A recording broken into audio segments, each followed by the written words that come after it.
Vive le recentrage, camarades. 63,2% pour Edmond Maire au 40e congrès de la CFDT. 0,5% de hausse des prix en mai, on va plutôt vers 5,5% sur l'année. Reagan satisfait, il a obtenu le vote d'une aide financière à l'opposition nicaraguayenne. Un médicament français fabriqué dans l'espace, ce sera une réalité dans moins de 10 ans. Mesdames, Messieurs, bonsoir. Ceux qui voyaient Edmond Maire partir en pré-retraite se sont passablement trompés. Ce n'est pas une victoire, mais un véritable triomphe qu'il a remporté au 40e congrès de la CFDT à Bordeaux. Contredisant tous les pronostics, Edmond Maire a obtenu un vote de confiance de 63,22% des voix. À titre de comparaison, c'était 59,25 en 1982 à Metz. Claude Guénaud. Le quitus est donné au Bureau national. Voilà ce fameux quitus que tout le monde attendait, puisque finalement, après toutes les empoignades verbales de ce congrès, c'est lui qui permet de mesurer le degré de mécontentement dans les rangs de la CFDT. Ce quitus est tombé et c'est une victoire pour Edmond Maire, dont le bilan a été approuvé à 63%. Une victoire d'autant plus importante qu'on s'attendait à un résultat très serré. Cela ne veut pas dire que la grogne qui s'est largement exprimée à la tribune n'était qu'un feu de paille. Mais qu'au-delà d'un débat très vif, les cédétistes ont voulu resserrer les rangs et éviter la crise. Les opposants n'ont donc pas été suivis. Regroupés autour du syndicat du textile Acuitex et de la Basse-Normandie, ils ne représentent toujours qu'un tiers de la CFDT et des options qui ne font plus recette. Pour l'essentiel, ce qui a été voté en 70, à savoir la lutte contre le système capitaliste, est effectivement abandonné au profit d'un consensus pour un système que nous condamnons. Il y a aussi l'unité d'action avec la CGT. C'est un point important, il n'y aura pas de victoire significative malgré les difficultés, malgré les divergences, malgré que la CGT n'est pas facile à côtoyer. Mais si nous ne faisons pas cela, il n'y aura pas d'avancée significative dans ce pays. Cette minorité que l'on situe à l'extrême gauche de la CFDT n'a donc pas réussi à capter l'autre opposition, celle qui ne ménage pas ses critiques à la direction, mais qui a choisi d'agir à l'intérieur de la majorité. On a été en désaccord au niveau de la région de façon quasiment unanime contre la signature de l'accord sur l'adaptation des conditions de l'emploi. Là-dessus, nous étions contre la Confédération. Ça fait partie de notre position dans laquelle nous disons, je disais tout à l'heure, quand ça va, nous le disons, quand on n'est pas d'accord, nous le disons aussi. Si donc Edmond Maire a bien sauvé les meubles, c'est qu'il a su rectifier le tir à temps. Certes, il a enterré les 35 heures, déclarant que beaucoup d'entreprises ne tiendraient pas le choc, mais dans le même temps, sur la flexibilité, il a remis les pendules à l'heure pour tenir compte des oppositions, quitte à isoler les ultramodernistes favorables à l'accord avec le CNPF en décembre. Mais la flexibilité n'est pas une fin en soi. L'entreprise est un corps structuré, vivant, qui ne peut vivre ni dans la rigidité cadavérique, ni dans la souplesse flasque du mollusque, incapable de réaction rapide. Nous nous opposons aux tentatives de déréglementation générale, de restauration d'un pouvoir plus arbitraire des chefs d'entreprise. Cela dit, la CFDT prend à son compte la nécessité d'améliorer la capacité des entreprises françaises à s'adapter aux évolutions. C'est un élément de notre bataille pour l'emploi. Reste à savoir maintenant si le discours d'Edmond Maire traduit un revirement tactique ou bien s'il s'agit d'une orientation durable sur des bases plus classiques telles que le Congrès semble le demander. 0,5% de hausse des prix au mois de mai, cela fait 2,9% depuis le début de l'année. Question classique, Pierre Babet, dans ces années de guerre contre l'inflation, est-ce que c'est un bon ou un mauvais résultat? Bon, alors tout d'abord, cet indice fait apparaître comme accidentel les mauvais résultats de mars et d'avril. La mauvaise parenthèse semble donc refermée. Mais il faut quand même noter qu'un demi-point d'inflation, ce n'est pas meilleur qu'en mai 1984. Malgré cela, on commence à avoir une bonne estimation de l'inflation 1985. Ce sera moins bien que ne le souhaite Pierre Bérégovoy, mais en toute hypothèse, ce sera beaucoup mieux que l'année dernière. L'INSEE table sur 5,5%. Les autres observatoires économiques confirment à peu près ces prévisions.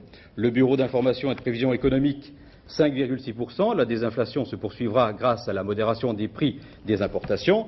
L'Observatoire français de conjoncture économique, le rythme d'augmentation des prix de détail atteindrait ainsi 5,6% en glissement à 85 contre 6,9 en 1984.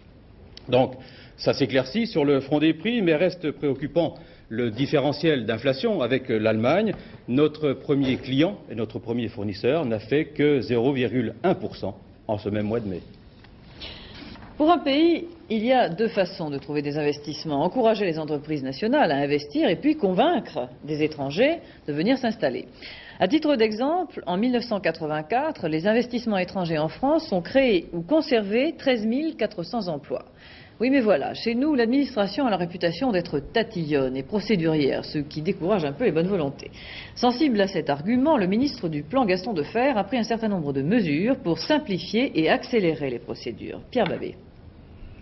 En japonais, en anglais ou encore en allemand, la délégation à l'aménagement du territoire multiplie les argumentaires pour vendre la zone industrielle France aux candidats étrangers à l'investissement. Comment s'installer, bénéficier des aides ou payer ses impôts. Bref, la DATAR vend le terrain tricolore. Mais depuis quelques années, chaque région s'est mise à démarcher pour son propre compte. On ne vend plus de la France, mais du Nord, de la Lorraine, de la Bretagne ou du Languedoc. Garrett, par exemple, installé dans les Vosges, aurait très bien pu être courtisé par la Bretagne ou l'Aquitaine tout à la fois. Résultat, au mieux une superposition d'efforts, au pire une surenchère tout à fait néfaste.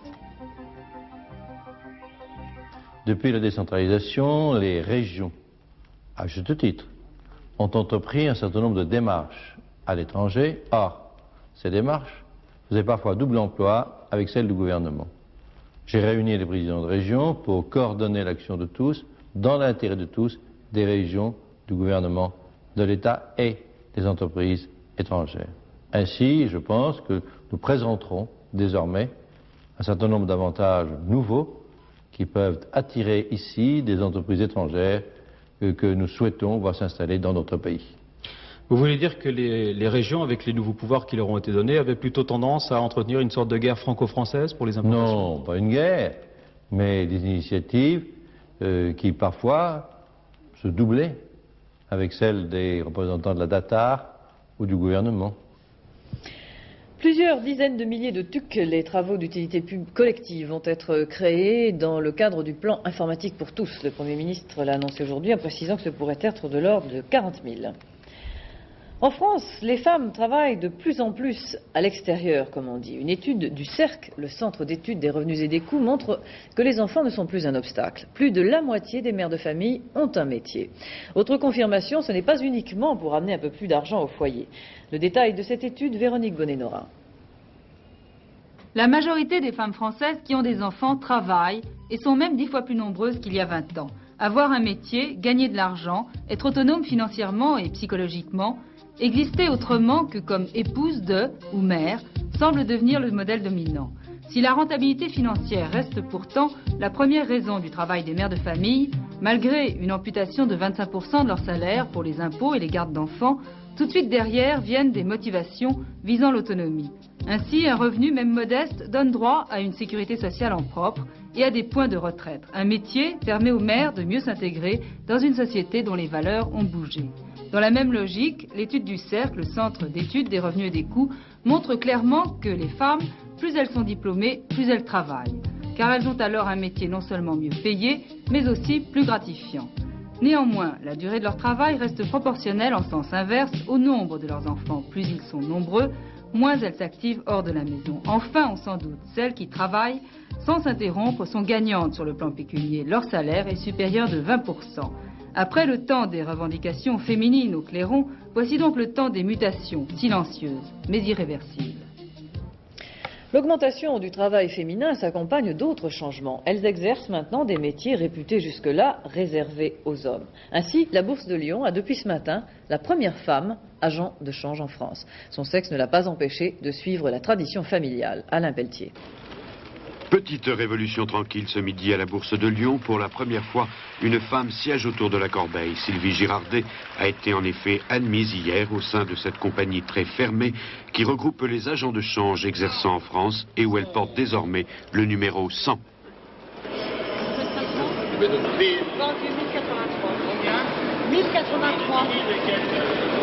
Une charge n'est plus le fait d'un seul homme, mais d'une équipe. Et en fait, l'agent de change en est l'animateur, le chef d'orchestre. Reste quand même que vous êtes la seule femme parmi 99 loups. Des loups, c'est un bien grand mot. J'ai pas l'impression, j'ai pas eu ce sentiment-là hier lors de ma réception. Il y aura certainement d'autres femmes, et non pas sur une bourse de province, mais certainement sur la place de Paris. 20 ans à peine après l'ouverture de la bourse aux femmes, Sylvie Girardet est maintenant co-titulaire avec son père d'une des 9 charges en exercice à Lyon. C'est l'aboutissement de 15 années de travail et d'études pour cette femme qui est fière de perpétuer la tradition familiale. Bien, on y va? On y va. Les États-Unis vont finalement aider l'opposition au gouvernement sandiniste du Nicaragua. Dans un revirement spectaculaire, la Chambre des représentants, à majorité démocrate, a finalement voté une aide non militaire de 27 millions de dollars aux Contras. Vote historique, a simplement commenté le président Reagan, qui remporte là une victoire pour laquelle il n'a pas ménagé ses efforts. Question, comment a-t-il réussi à convaincre les représentants de revenir sur leur position? Gilles Dujonchet. Souvenons-nous, il y a près de 2 mois, la Chambre des représentants, que dominent les démocrates, avait refusé toute aide militaire ou civile des États-Unis aux Contras, l'opposition armée au régime sandiniste au pouvoir au Nicaragua. C'était un échec majeur pour le président Reagan, qui n'avait pas ménagé sa peine pour tenter jusqu'au dernier moment de convaincre la Chambre du bien fondé de ses projets. Même à la dernière minute, un projet de la Maison-Blanche de convertir l'aide militaire en aide humanitaire ne trouverait pas grâce aux yeux des représentants. Marquée par le souvenir du Vietnam, la majorité des parlementaires américains refusait en fait de cautionner tout ce qui pourrait conduire les États-Unis à un engagement militaire en Amérique centrale. De Reagan, on ne manquait pas de dire alors que son étoile commençait à vaciller. Nous étions à la veille de son voyage en Europe. Mais il y a eu la visite qu'effectua en URSS, immédiatement après le vote du Congrès, le président nicaraguayen Daniel Ortega.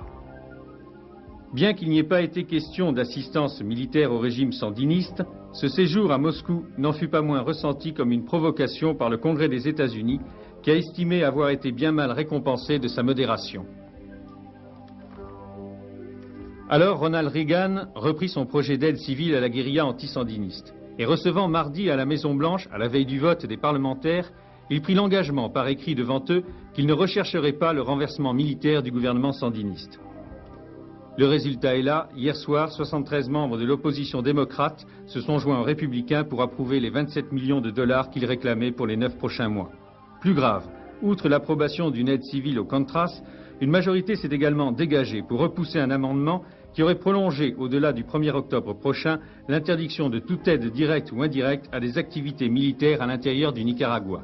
On peut se demander dans ces conditions ce que vaudra l'engagement pris par Reagan 24 heures avant ce vote, à moins bien sûr que les manifestations de protestation aux États-Unis, comme ici à Chicago, ne prennent une ampleur. Les otages français au Liban sont vivants et bien traités. C'est l'assurance formelle donnée par le chef du mouvement chiite Amal Nabi Berri à Beyrouth aujourd'hui. Sommet franco-italien en avant-première du Conseil européen de Milan dans 2 semaines. Comme tous les 6 mois, dirigeants français et italiens se sont retrouvés pour une journée et demie de travail. Cette fois, c'était à Florence, dans le cadre somptueux du Palazzo Pitti. Les sujets de conversation ne manquent pas.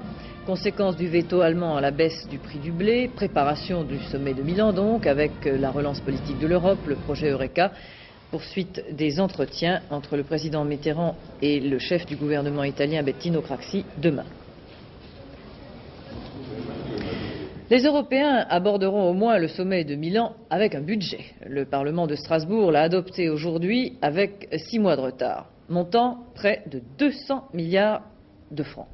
À quoi servent-ils? Jean-Marie Belin.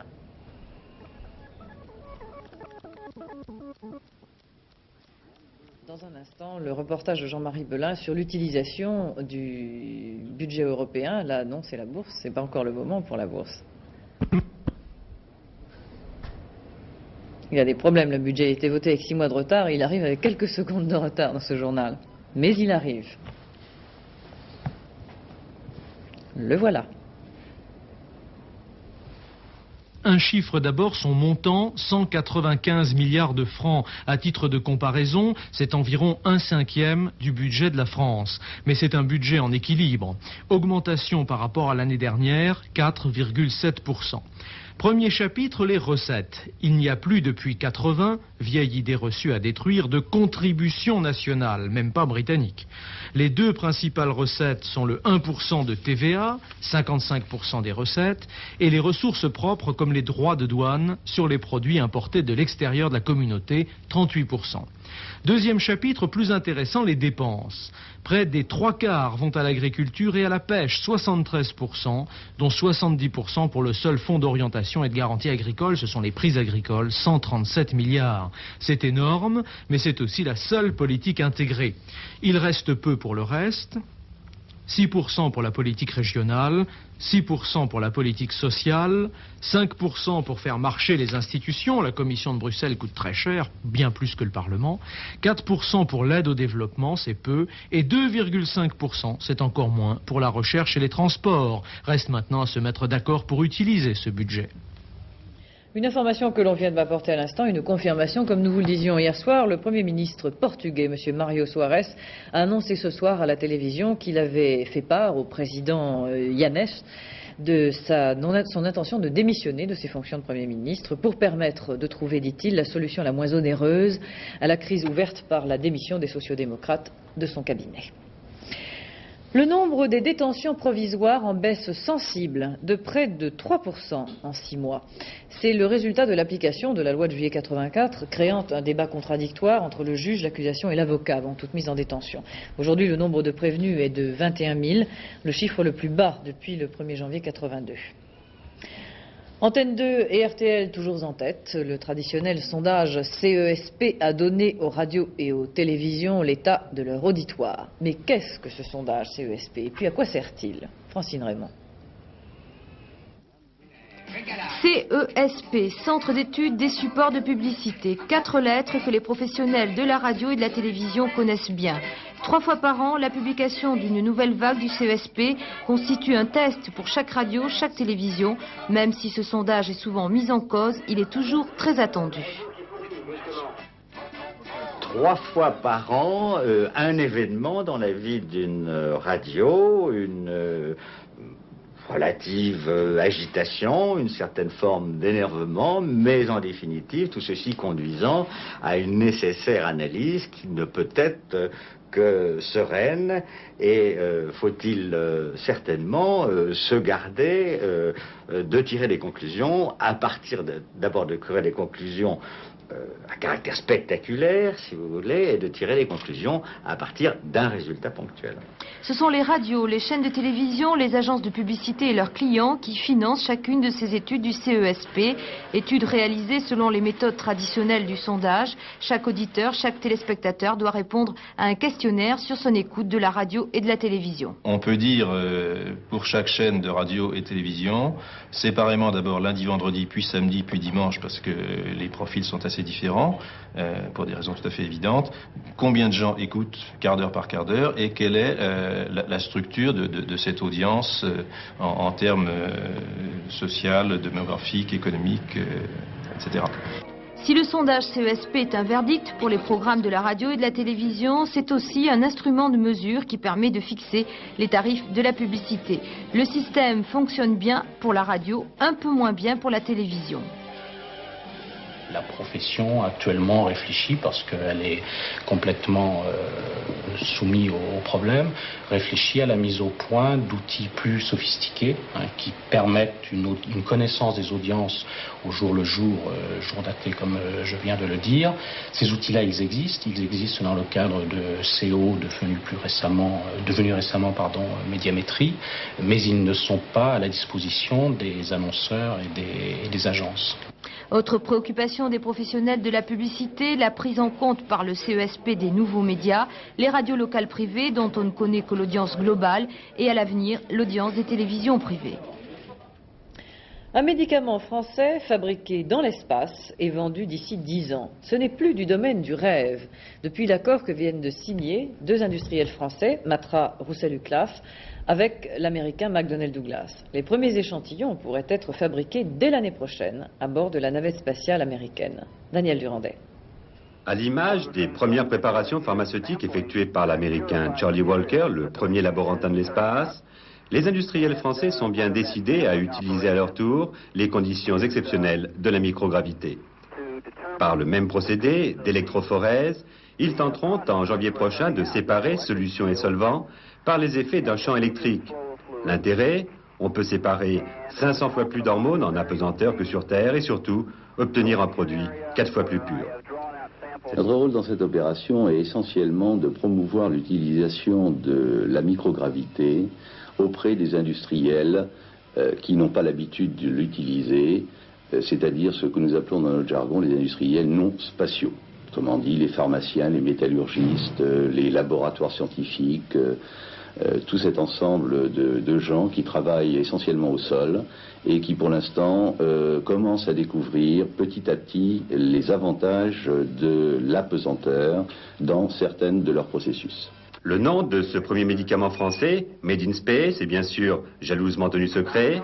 Il pourrait s'agir de l'interféron ou plus généralement d'une protéine née de manipulation génétique, un produit de la biotechnologie. Ce médicament peut être un des médicaments qui pourrait servir à aider à la guérison de certains cancers. Et l'autre question bien sûr qu'on se pose, quand ce médicament français fait dans l'espace sera-t-il commercialisé ?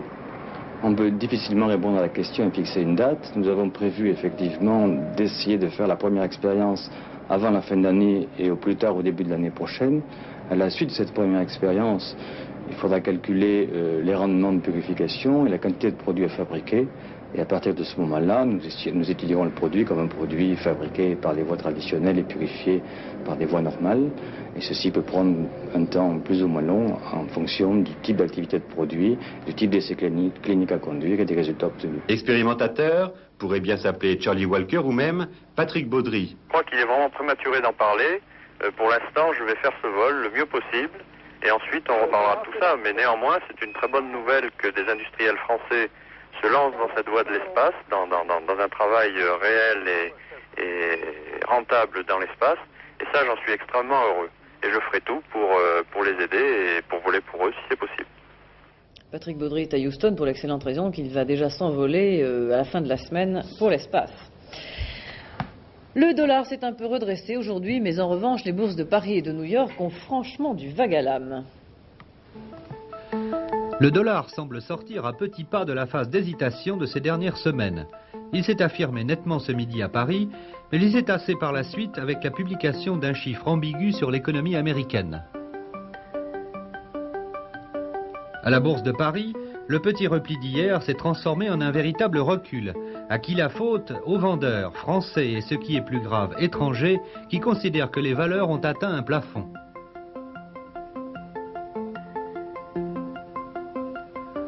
Wall Street aussi a encore perdu du terrain. Responsable cette fois le très écouté Henry Kaufmann qui a annoncé aujourd'hui une hausse des taux d'intérêt américains. Il n'en fallait pas plus pour faire plonger le Dow Jones en dessous de la barre des 1300. Les résultats du quartier de Chantilly, la combinaison gagnante 16, 14, 10, 1 rapporte pour 5 francs dans l'ordre 579 210 francs et dans un ordre différent 48 267 francs 50. Le temps demain pour terminer, des nuages et des averses sur le nord et le nord-est, des orages dans le midi. Partout ailleurs, le soleil sera enfin là un peu sérieusement. Cependant, un mauvais petit vent du nord empêchera les températures d'être vraiment de saison. Demain soir, vous avez rendez-vous à 22h30 avec Richard Tripot. Avant de nous quitter, le rappel des titres de ce journal. À bientôt, bonsoir.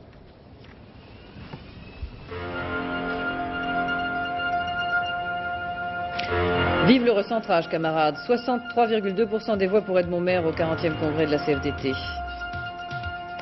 0,5% de hausse des prix en mai. On va plutôt vers 5,5% sur l'année. Reagan satisfait. Il a obtenu le vote d'une aide financière à l'opposition nicaraguayenne. Un médicament français fabriqué dans l'espace, ce sera une réalité dans moins de 10 ans.